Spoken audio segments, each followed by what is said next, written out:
you really have to take ownership of your career path. No one is going to do that for you. I think I thought someone will tell me, you should be doing this next, and I'm going to make you a manager. And now, and I didn't realize that actually you have to work out what your career goals are, make a plan for how you get there, and then figure out who can help you get there, right? Find people you look up to and who are in the role you'd like to have someday, and ask them to mentor you or to give you advice. I think if I'd known that, I probably would have been on the path maybe a little bit sooner.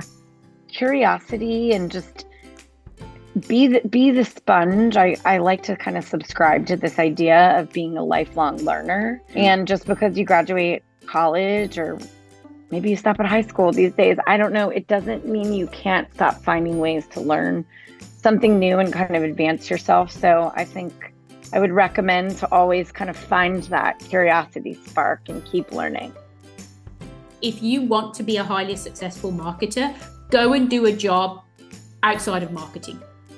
Go and do the job of the internal customer of marketing, sales, partners, customer success. It's going to give you a whole different perspective on the value that marketing can bring, the assets. Because often when you look at marketing, you think about the marketing product and then it stops there.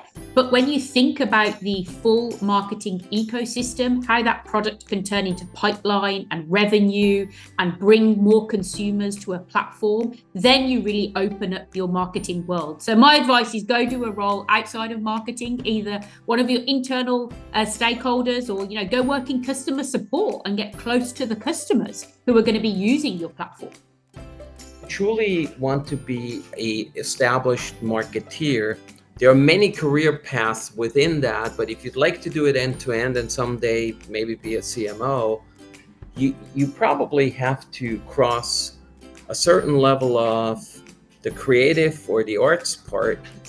Then there is increasingly the science or the math part that you actually need to master. And then, frankly speaking, you also need to be somewhat technology savvy. And if you think of that, and then I'm a big believer in what I call Back to the Future.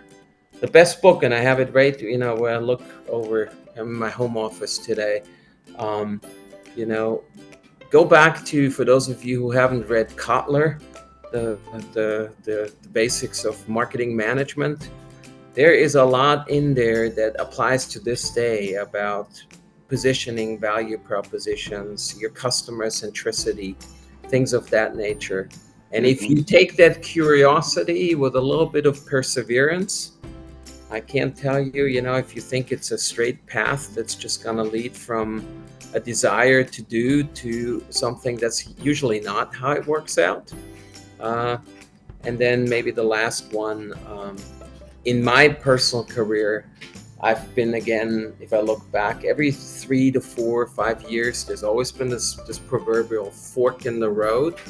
And there's always been the easier job that's a little bit safer, and then the one that was a little bit more challenging, and the one that was maybe less clearly defined. In most instances, I've taken the one that I viewed as to be a little bit more risky and a little bit more expanding and that ultimately has served me very well.